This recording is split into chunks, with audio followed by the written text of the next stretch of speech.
Monsieur, voici tout à l'heure ma fille qu'on va vous amener. Je l'attends, monsieur, avec toute la médecine. Où est-elle? Là-dedans. Ah, fort bien. Mais comme je m'intéresse à toute votre famille, il faut que j'essaye le lait de votre nourrice et que je visite son sein. Nanana, nous n'avons que faire de ça, hein. Mais c'est l'office des médecins que de voir les tétons des nourrices. Ah mais il y a office qui ken. Non, moi je suis votre serviteur. As-tu la hardiesse de t'opposer au médecin? Allez, hors de là. Moi je me moque de ça. Je te donnerai la fièvre. Il m'a mis la fièvre pendant des heures, et il m'a mis la fièvre pendant des heures. Oh, toi de là, hein, aussi. Est-ce que je suis pas assez grande, moi, pour me défendre tout seul? S'il doit faire quelque chose qui ne soit pas à faire, hein? Ouais, mais je ne veux pas qu'il tâte, moi. Oh, le vilain qui est jaloux de sa femme. Oh. Monsieur, voici ma fille. Est-ce là la malade? Oui, monsieur. Et je n'ai qu'elle de fille, et j'aurais tous les regrets du monde si elle venait à mourir. Oh, mais qu'elle s'en garde bien. Il ne faut pas qu'elle meure sans l'ordonnance du médecin. Oh, un siège.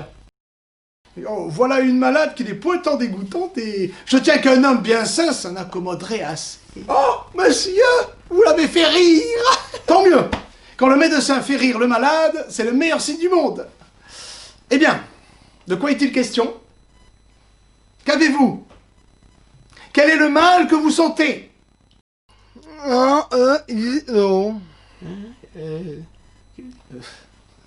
j'ai pas compris. Là. Mais que dites-vous?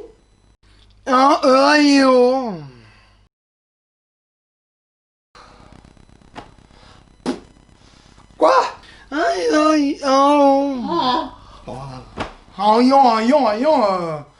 je n'y entends point, là. Quel diable de langage est-ce là? Mais c'est là, monsieur, sa maladie. Elle est devenue muette, sans que jusqu'ici, on n'en ait pu savoir la cause. Et c'est un mal qui a fait reculer son mariage. Et pourquoi? Celui qu'elle doit épouser veut attendre sa guérison pour conclure les choses. Oh, quel est ce sot qui ne veut pas que sa femme soit muette? Putain Dieu qu'à moi elle ait cette maladie, je me garderais bien de la vouloir guérir. Enfin, monsieur, nous faisons appel à tous vos soins pour la soulager de son mal. Je vous entends. Monsieur l'apothicaire. Monsieur Léandre. Monsieur l'apothicaire, allez-vous-en. Monsieur, tâtez son pouls afin que je raisonne avec vous un peu de sa maladie.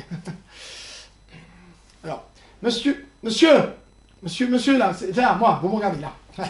Voilà, monsieur, voilà. C'est une grande et subtile question entre les doctes que de savoir si les femmes sont plus faciles à guérir que les hommes. Écoutez-moi bien ceci, s'il vous plaît.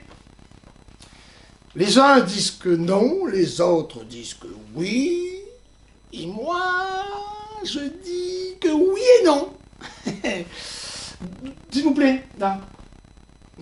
D'autant que l'incongruité des humeurs opaques qui se rencontrent au tempérament naturel des femmes est en cause que la partie brutale veut toujours prendre empire sur la sensitive, mais on voit que l'inégalité de leur opinion...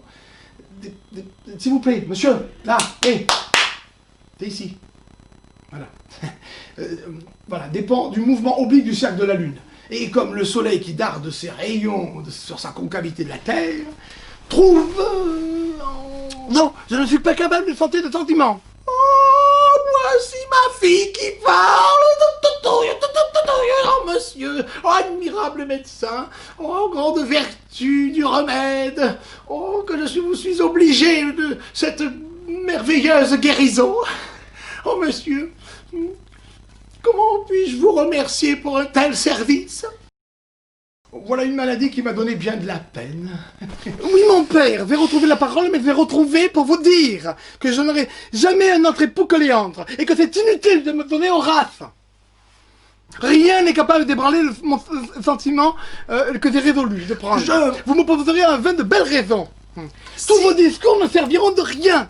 C'est une chose dont je suis déterminé. Et il y a une puissance paternelle qui me puisse pousser au mariage malgré moi. Vous avez beau faire tous vos discours, mon cœur ne saurait se soumettre à cette tyrannie. Et je me fêterai plutôt dans un couvent que d'épouser un homme que je n'aime point. Si, non, en aucune façon. Point d'affaire. Vous perdez votre temps. Je ne ferai rien. Cela est résolu. Ah, quelle impétuosité de parole! Mais il n'y a pas moyen d'y résister. Monsieur, je vous prie de la faire redevenir muette. Il m'a mis le pied pendant des heures, et il m'a mis le pied pendant des heures.